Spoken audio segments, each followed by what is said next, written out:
Fantastic. Okay, I'm Lindsay Haddix. I am East Bay Housing Organization's Executive Director, and I would love to welcome you to our 2025 Lunch and Learn Series, April edition, where we're going to talk about housing element annual progress reports.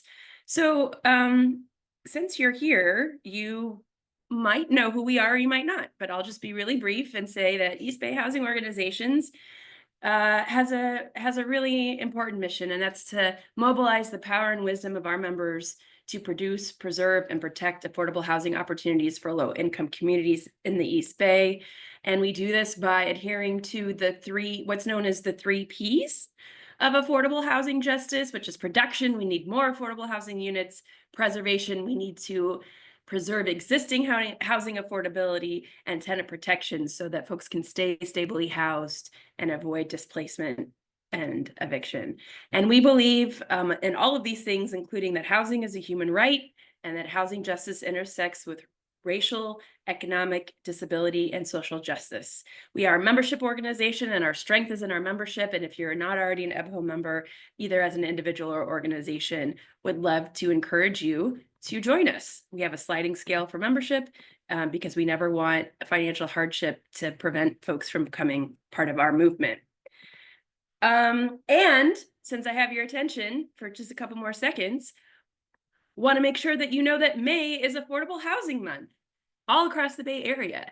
And East Bay Housing Organizations has put together with our members and partners over 30 events that are happening all month long, either online or across the East Bay and Contra Costa and Alameda counties. And all of the events are free and open to the public, except for our kickoff celebration, which is happening on May 7th here in Oakland at the Overlook at 5:30. And tickets are still available to join us. It's a really fun party. And we'd love to see you there. We're expecting right now at least 200 people to roll in. Hope you're one of those 200. And would love for you to check out, again, all of our Affordable Housing Month events, or as many as you're able to attend, including, I'm going to give a big shout out, because if you haven't heard enough from Jeff about housing elements today, you can catch him on May 1st for a virtual Affordable Housing Month event on tracking housing elements and how to use the information that you gain through the annual progress reports to do advocacy work in your community. And I think Jeff will talk a little bit more about what that's going to be on May 1st. But please go to our website to see the full calendar and RSVP for events. And of course, none of this could be possible without our funding partners listed here and our membership support. So please, if you've not yet joined us or renewed your membership for 2025, please do that by going to ebho.org/membership. And we'd love to have you back. We'd love to have you join us. And with that, I'm going to turn it over to Jeff and Megan, who are going to get into the meat of today's presentation. Thanks so much.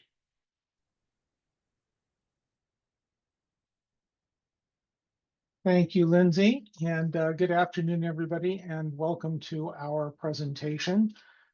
This afternoon, we're going to give you an overview of Housing Element annual progress reports. So we'll talk a little bit about the purpose and use of them, what the city submission and public review requirements are, what kind of resources the State Department of Housing and Community Development has on the web.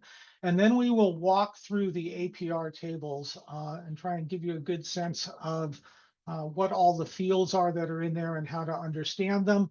And following that, Megan will provide an overview of HCD's Housing Element Dashboard, which is a much more elegant way of looking at housing element data.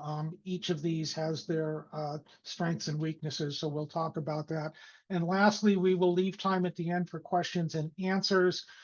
In order for us to get through the presentation, we do ask if you have questions to put them in the chat. Somebody will be compiling those questions and we will get to them at the end of the presentation. So with that, let's jump into it.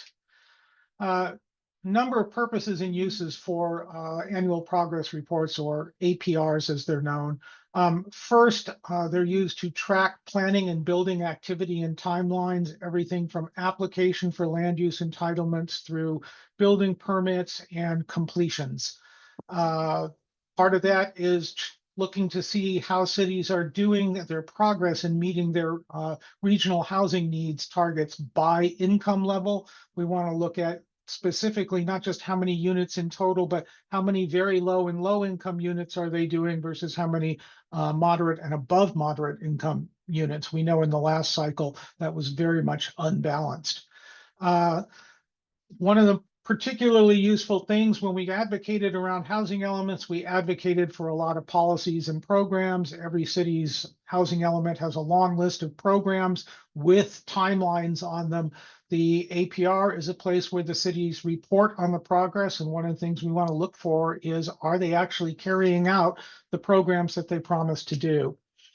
There's additional data in there on the extent to which cities are using streamlining and incentive programs, and also information about surplus and excess public land. So over the last few years, there have been some additions to what's required in the APR that includes these kinds of things.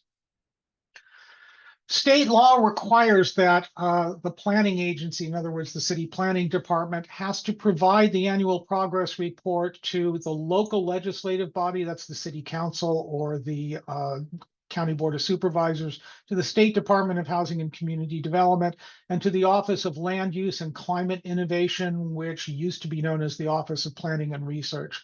All of those have to happen by April 1st of each year. The law does not specify, though, in which order they be provided.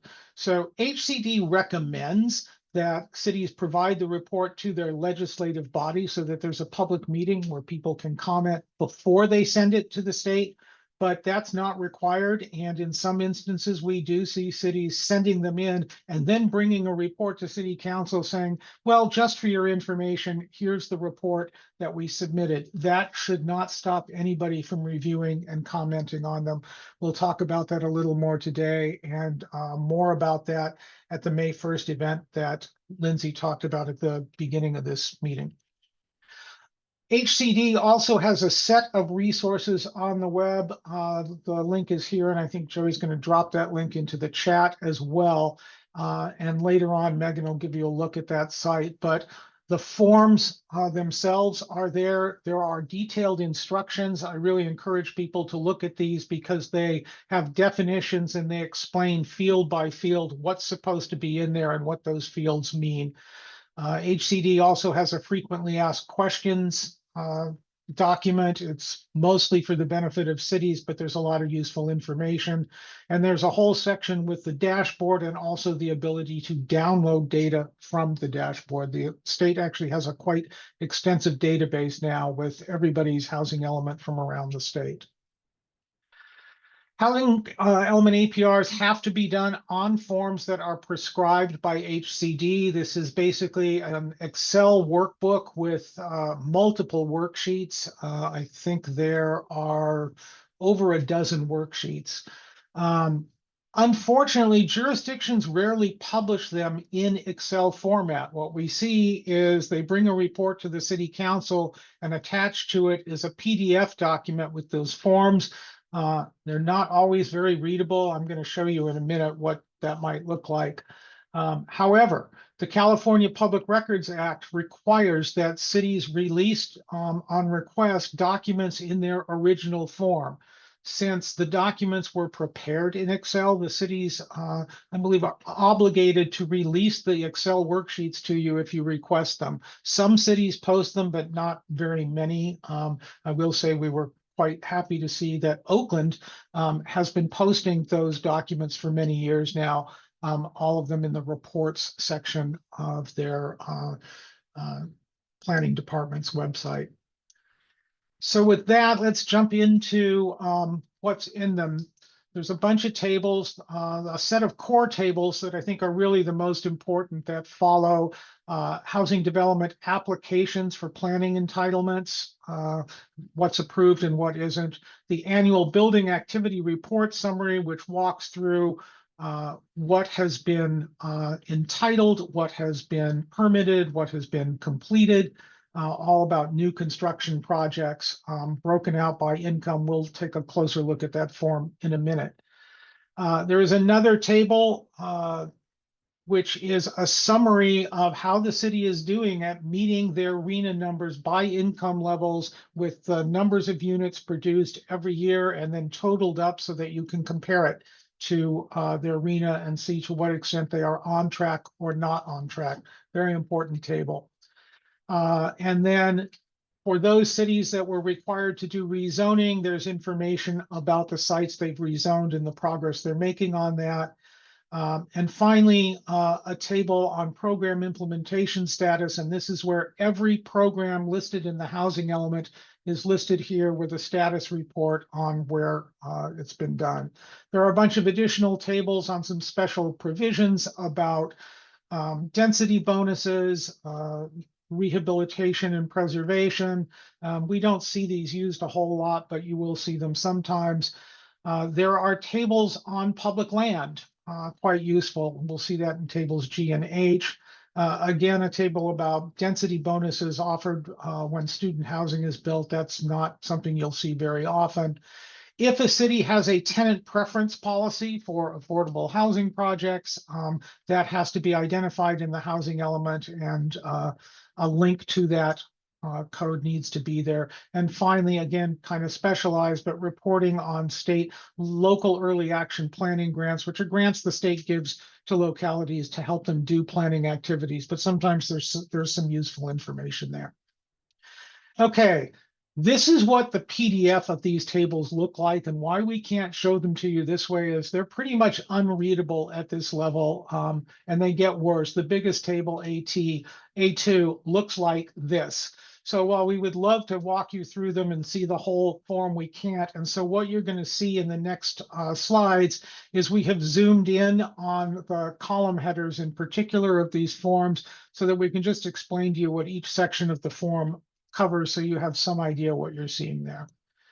So the first thing you will see is a summary table that pulls the data from some of those first tables. The first thing you will see is information about building permits that were issued during the reporting year, which is always a calendar year, by the way, and broken out by income level. So if you want to see what's actually getting built by income level, this table is particularly important.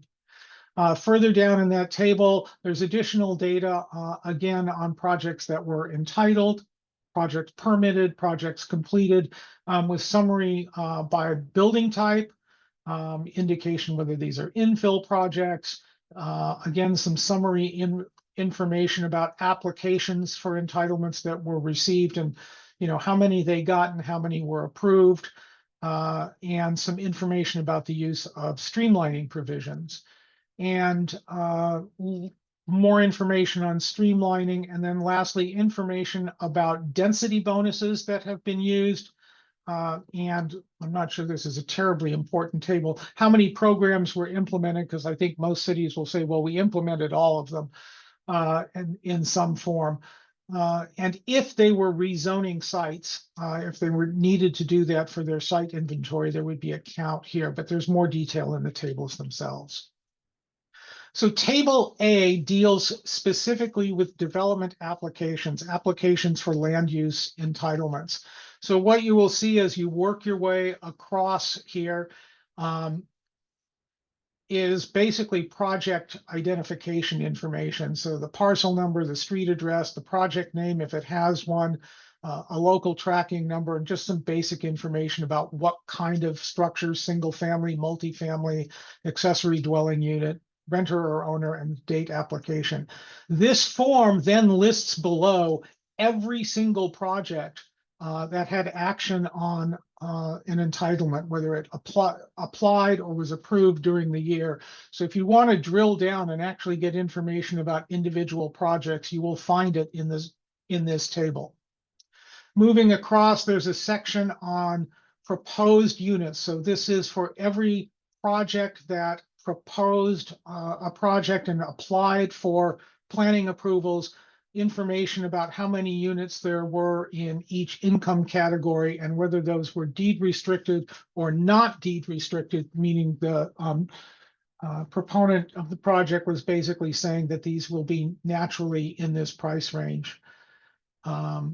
And we can explain more why you might see non-deed restricted even for very low income. And a summary of what was approved and disapproved, whether any streamlining provisions were used, whether density bonus was used, and the status of the application. So in this gray row here is the summary totals, and then down below is the detail for each project that makes up that set.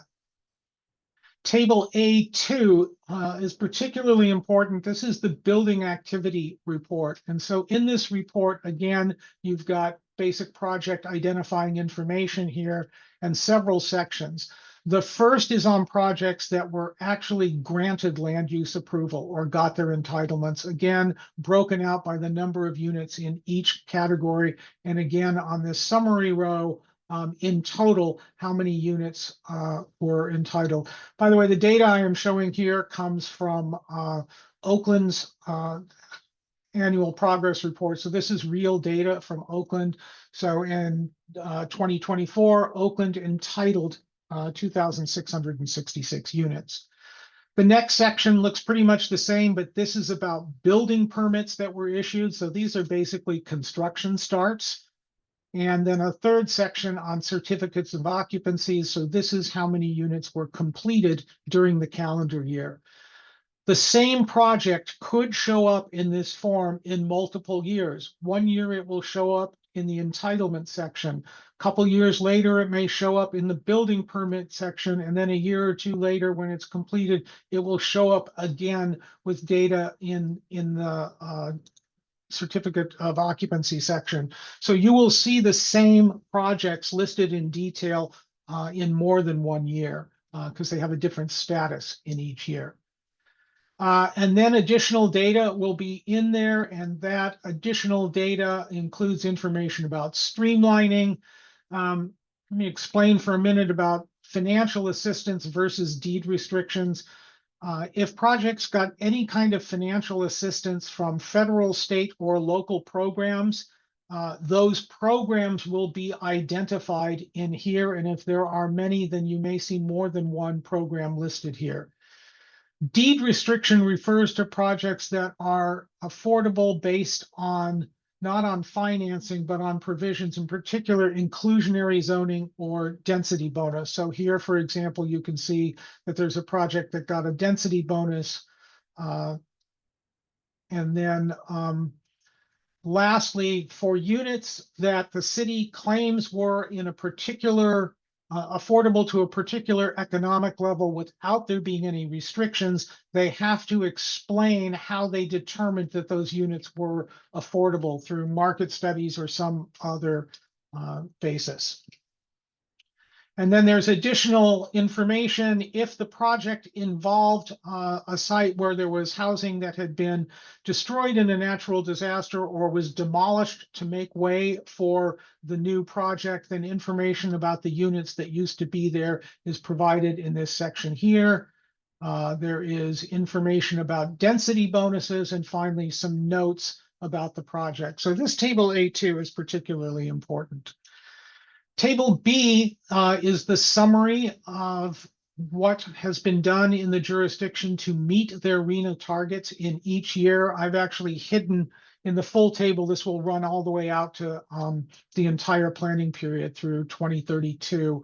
But since we're only 2 years into the cycle, I just wanted to display that. So you can see for each income level, how many units were produced and then the total. This is really useful. You want to look at the total units in each category and compare it to what the RHNA number was. And as you can see here, with 2 years of an 8-year cycle, we are 25% of the way into the housing cycle, and there is no category here where the city of Oakland is at 25%, which means they are behind in meeting their RHNA targets. And that can have implications for a number of state programs. So it is worth following.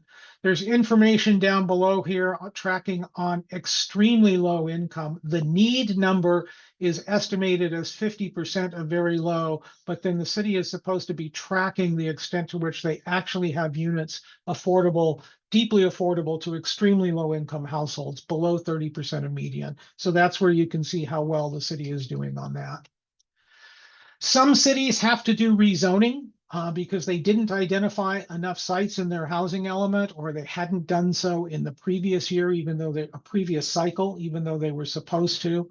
To the extent that rezoning is being done to satisfy the inventory requirements, you will see information here again about which project, how many units at each income level, and basic information about the zoning on those parcels, minimum and maximum density, realistic capacity, which is where the RENA numbers in the inventory come from. This is how many units the city thinks realistically could be built on that site, whether it's vacant or non-vacant, and if it is non-vacant, what the current use is.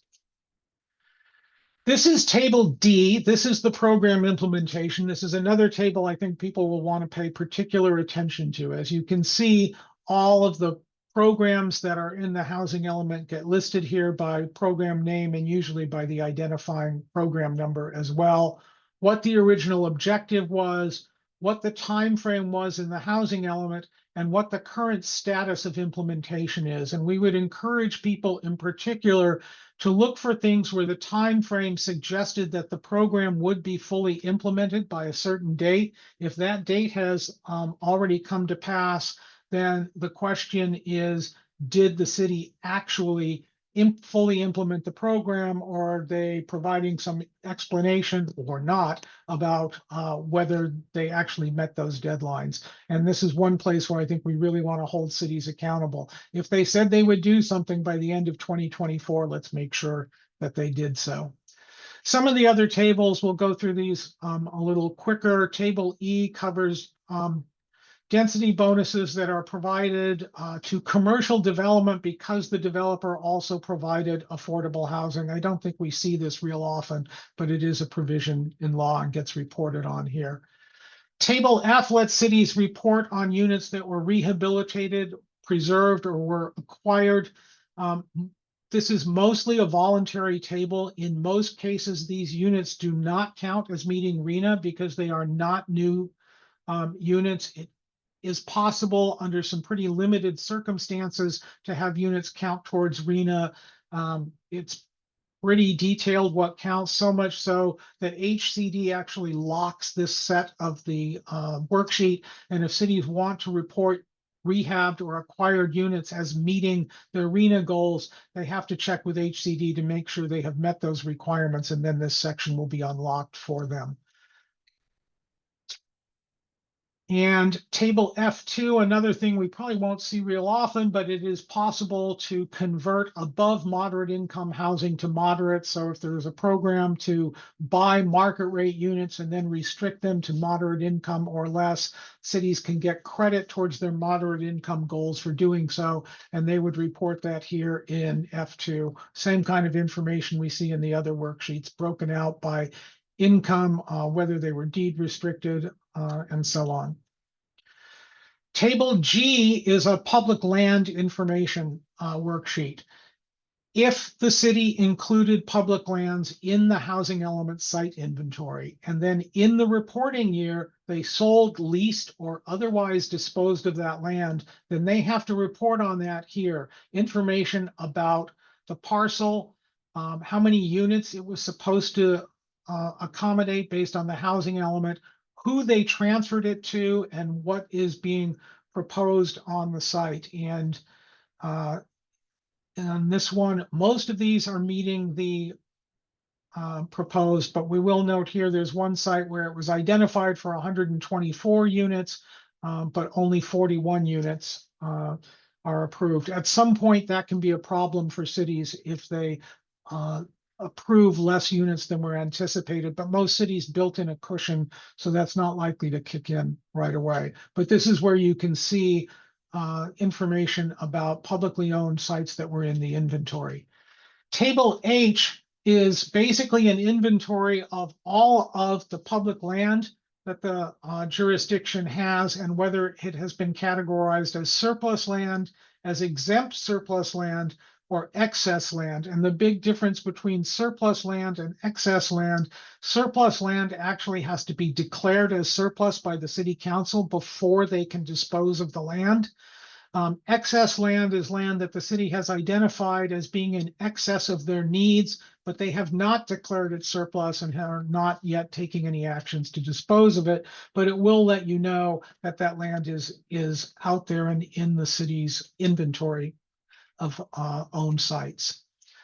There is a provision in housing element law for density bonuses for student housing if they provide at least 20% of the units affordable to low-income students. If they have done that, that information will be in this table J, again, broken out by income level and so on. Table K is for tenant preference policies. If a locality has a local tenant preference policy for admission to affordable housing, then they should identify that they have that in this form and provide a link so that people can go on the web and actually see what that policy is. Oakland has a local preference policy, and they have provided the link here.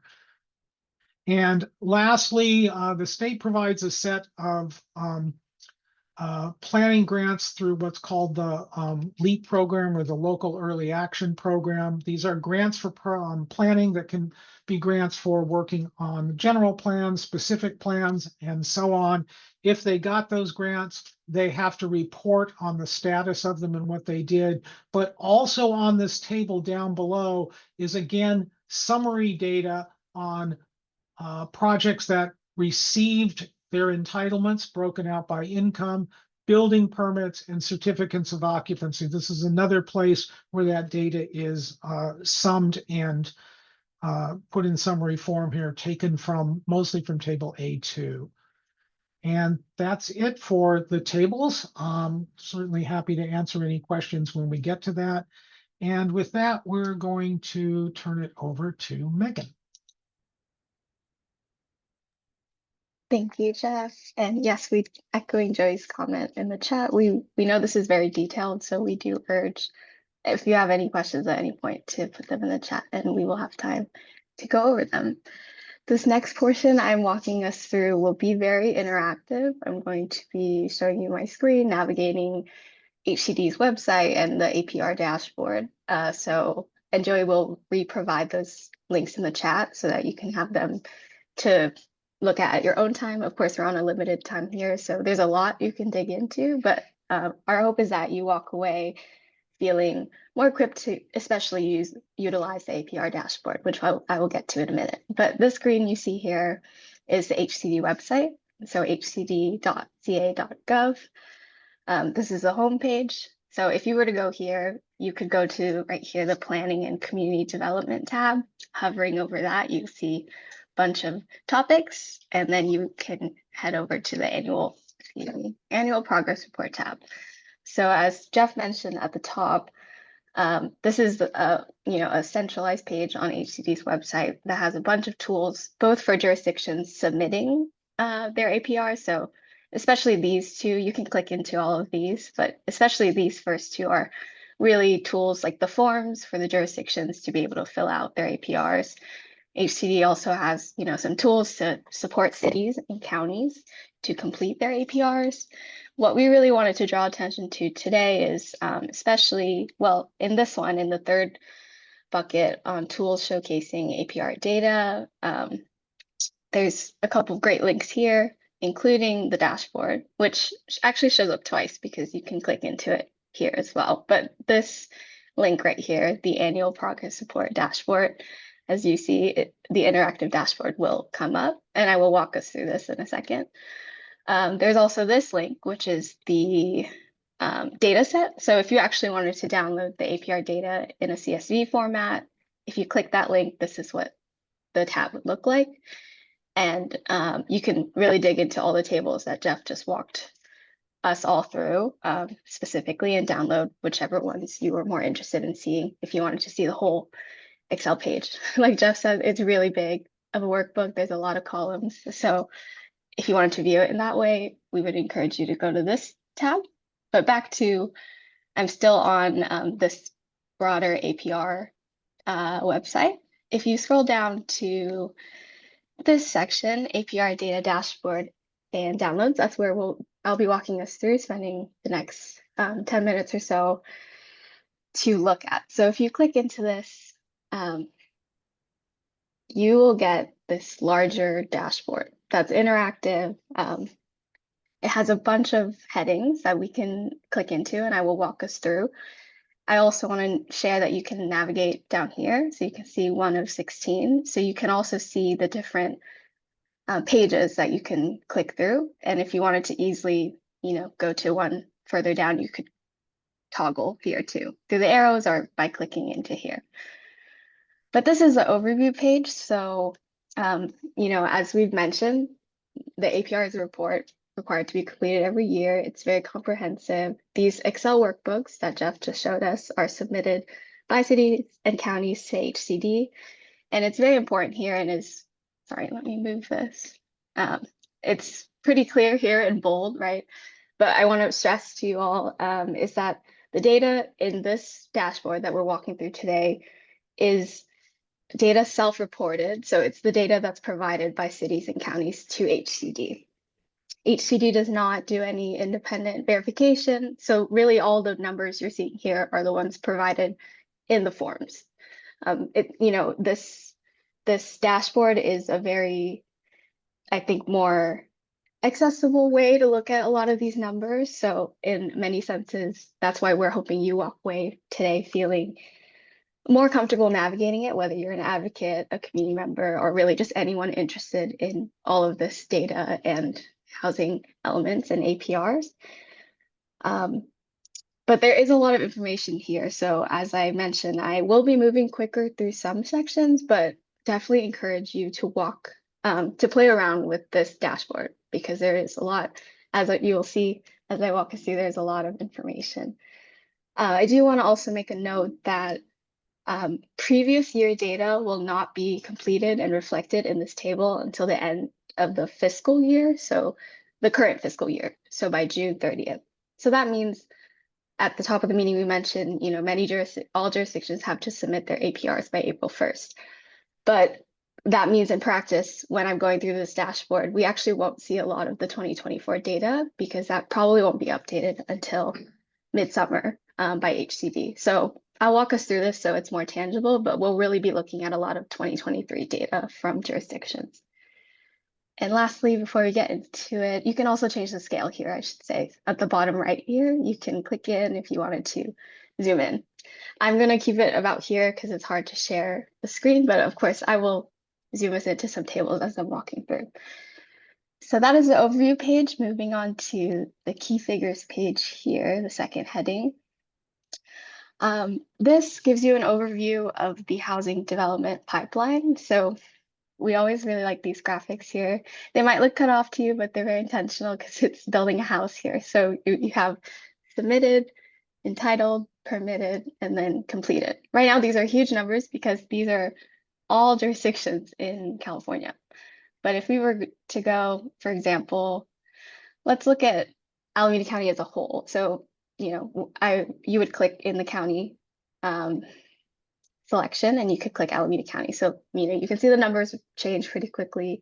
These numbers reflect, as you can see here, in 2023, these reflect the pipeline in Alameda County. I wanted to stress that you can hover over these words for definition. So if you're wondering, like, what does submitted actually mean, right?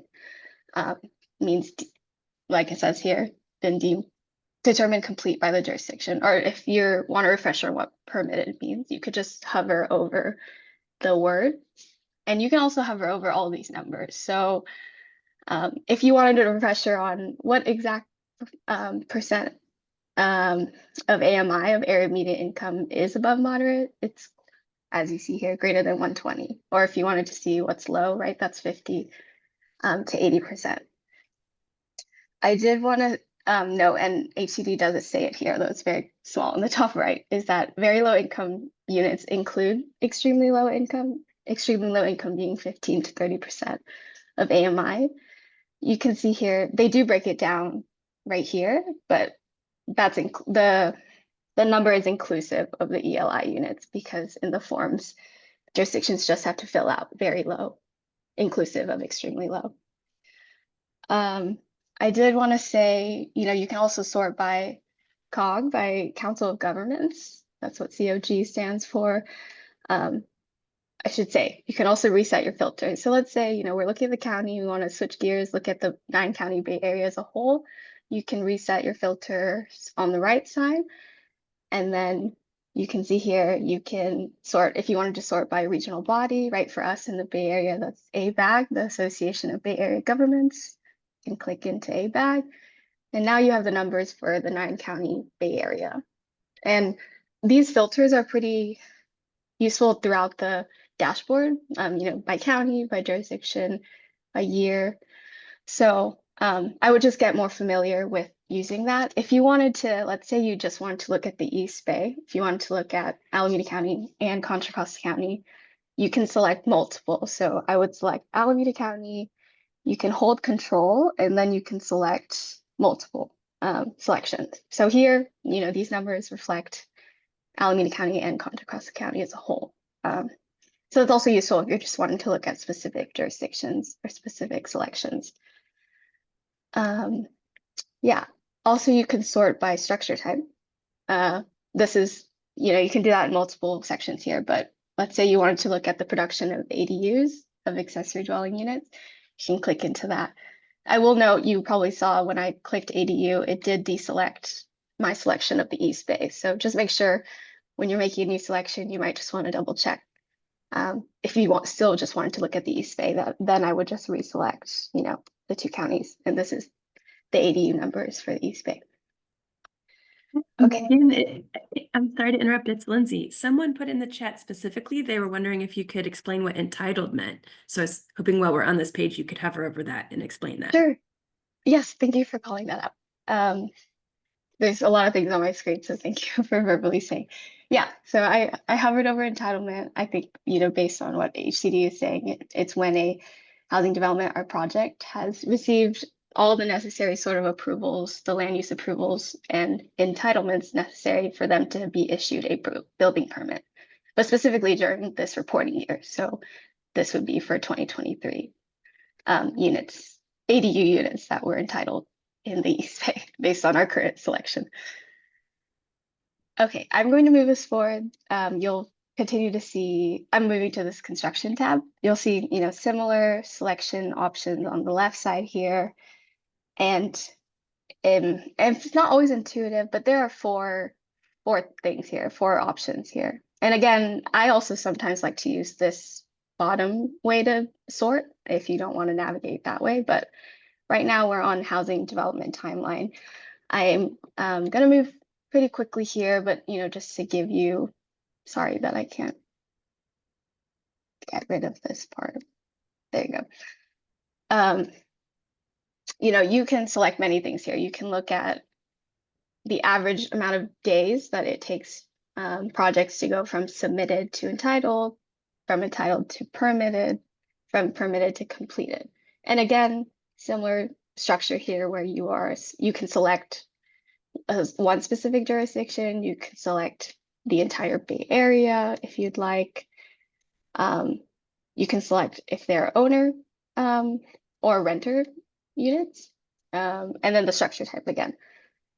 Yeah, I think this has a lot on this page. You can see there's like a gradient sort of map where you can see if it's gone from permitted to completed more faster in certain jurisdictions. I haven't selected anything, right? So we're seeing the whole state here.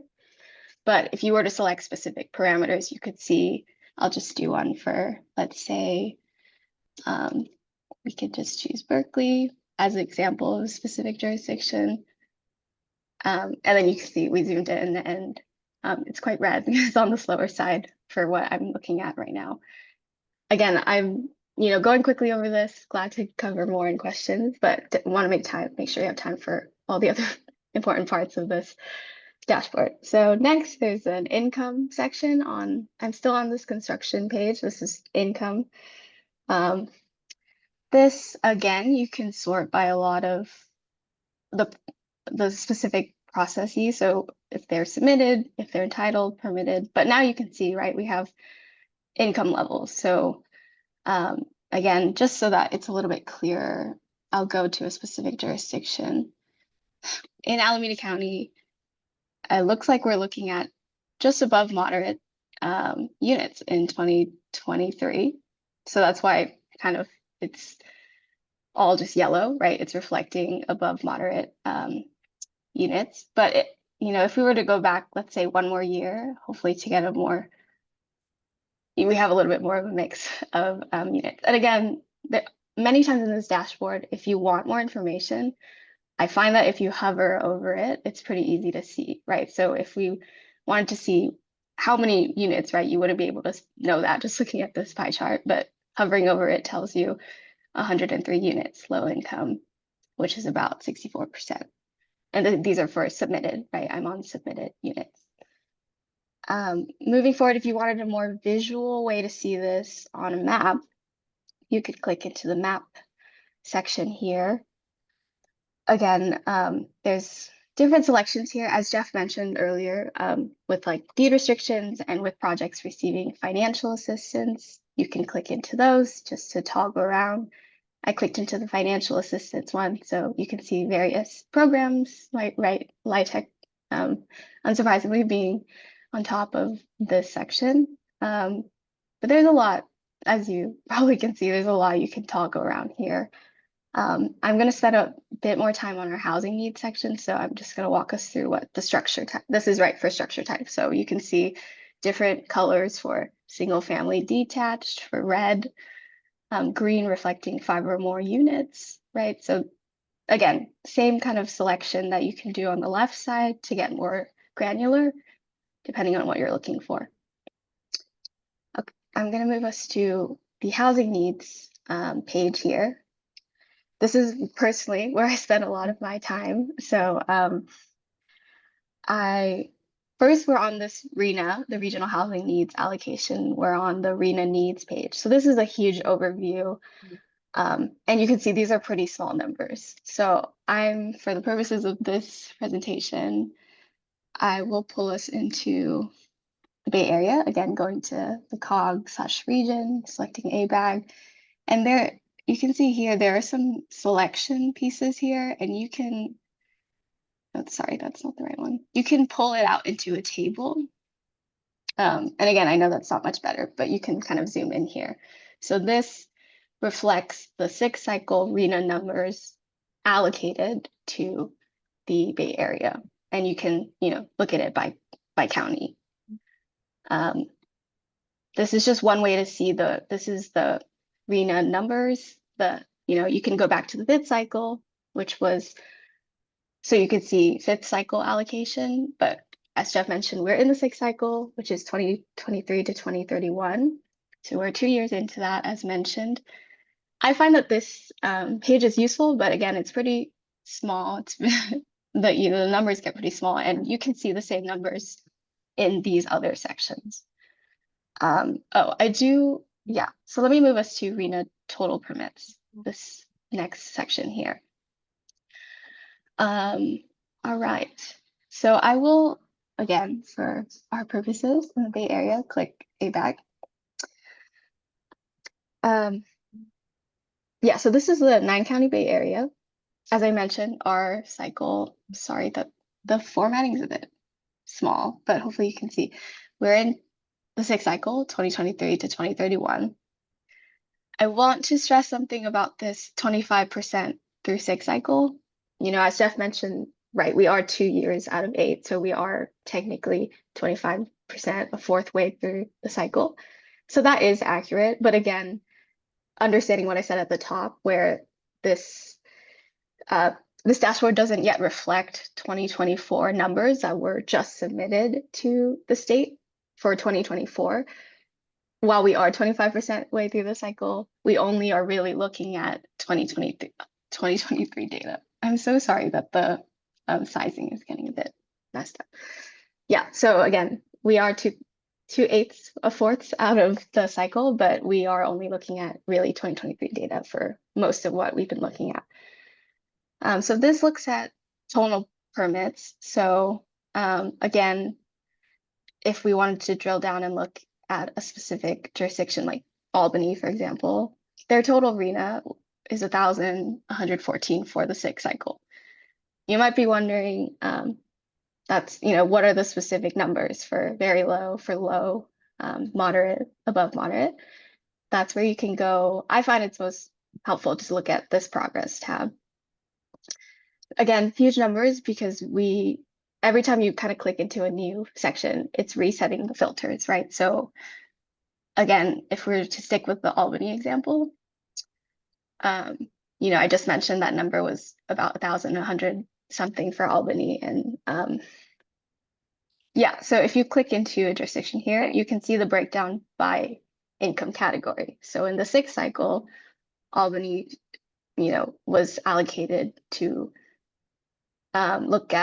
to provide for 308 very low income units for 178 low income and so on.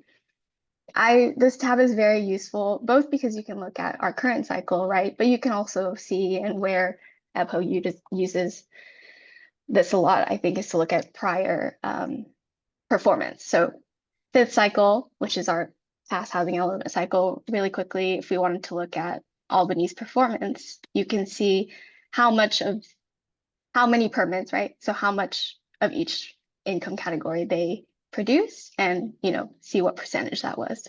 And you'll see this is 100 because that was the last cycle. Sorry, there is so much I could talk about, and I know that we are coming up on time and want to have time for questions, so I'm going to be a bit quicker. There are 2 other sections here. There's an implementation section and a user guide section. Really quickly, this is if you wanted to see whether a jurisdiction was in compliance with their housing element. So you can see a lot of them are in, some of them are out. You can select again. And you can also see, status, whether the housing element is under review, what kind of draft, what draft they're at, whether they've adopted one. So that's the compliance section. We also have the APR section. So I think this is the only tab that is updated for 2024 because we can see whether jurisdictions, in the East Bay and the Bay Area have submitted a housing element here on this column. We have the SB 35, SB 423 SMAP, Streamlined Ministerial Approval Process. Running short on time, so I won't go so deep into it, but I would say this is really useful and you can kind of drill down. What I mean by that is, sorry, let me use an example. Drilling down into, sorry, my laptop is lagging a bit. You can click into this, right click into it and press drill through and click project identifier information. And you can see the specific projects that is being referred to, which I think is really useful if you're looking at something specific like this. And then very lastly, we have programs, very important, as Jeff mentioned, important piece of our advocacy. This is where the specific programs, their timeline, what status the city or county, and what time frame they're working on.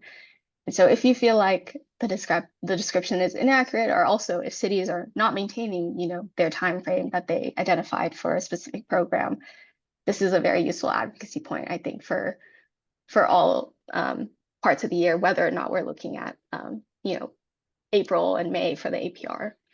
So this program tab is very useful for that as well. There's also a user guide. I won't get into that. That has some definitions here. There's also a different, APR instructions for more definitions. But yeah, I think that I will stop there. I know I went a bit over time, so I think we'll reserve time for questions.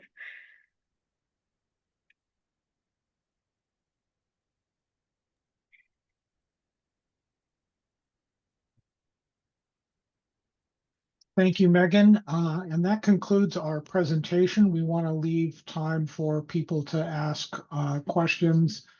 And let me just double check, did we fully answer your question about what the entitlement step is? Well,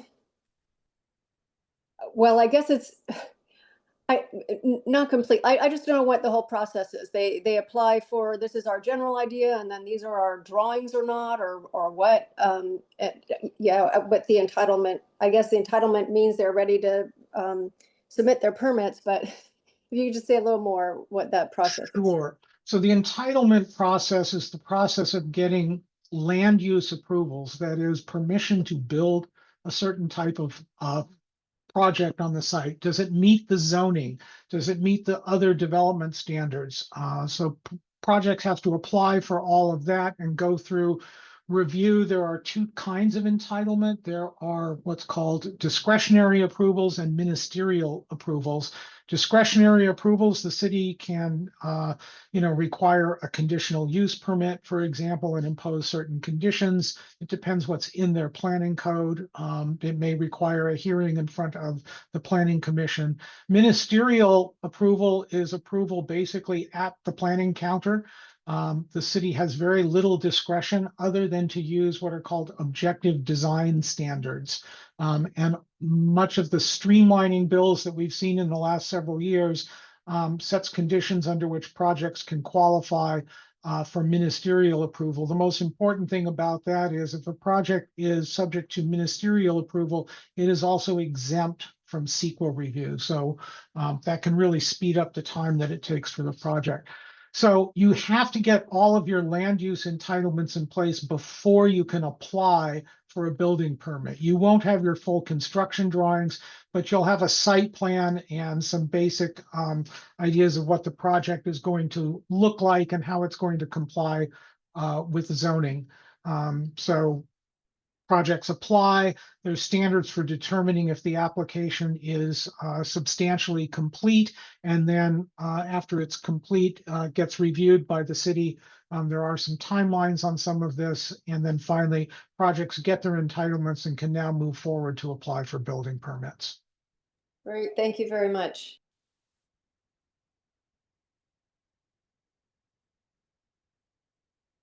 Other questions or comments? There's another question in the chat I see about that Irma asked. I'm not sure I quite understand, but would it make a difference if the date is behind? Irma, do you want to clarify at all?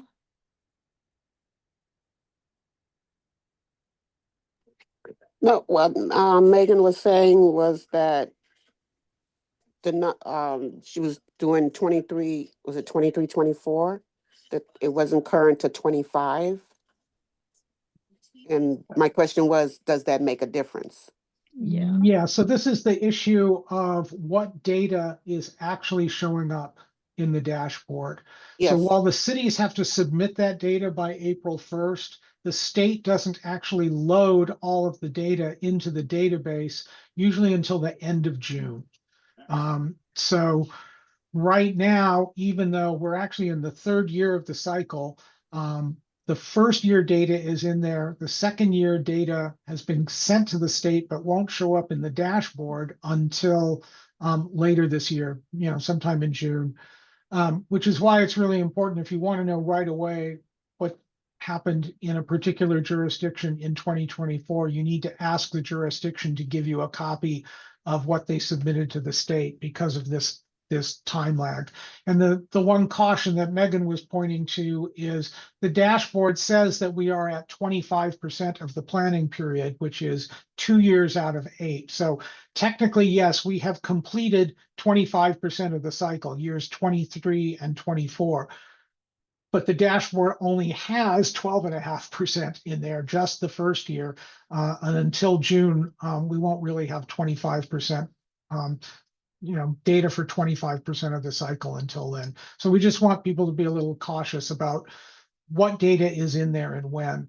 Once the 24 data is in there, when you go into the filters and choose year, you'll finally be able to choose 2024. So if you don't see 2024 in the year filter, the data isn't there yet. Thank you.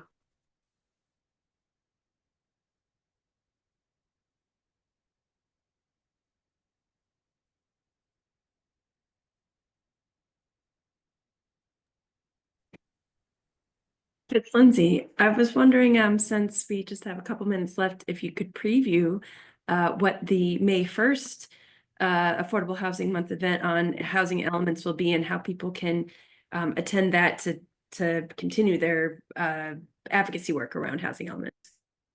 Sure, maybe somebody can drop the link in for that event of the description. It's part of our Affordable Housing Month calendar. It is going to focus on housing element implementation and accountability. So how do we hold cities accountable for carrying out their housing elements? And we will have somebody from public advocates there who have done a lot of work around housing elements, in particular advocating to make sure that housing elements meet the state's requirement that housing elements affirmatively further fair housing. David Zisser from the state's Housing Accountability Unit will be there to talk about what the state does around tracking and enforcement. Daniel Saver from the Metropolitan Transportation Commission and the Bay Area Housing Finance Agency will talk about what the regional bodies are doing. We'll have somebody from, I think we mentioned public, the last person will be somebody from the city of Concord, Meredith Rupp, who will talk about what the city's role is in there. And hopefully will be a chance to ask, if we have concerns about what the city is doing, how do we raise those concerns and how do we make sure that the city follows through? I really encourage people. This session was just to help you understand what's in the reports. Next week session will focus more on what can you do with that information in order to advocate for the policies and programs and to make sure that the housing element is actually being implemented.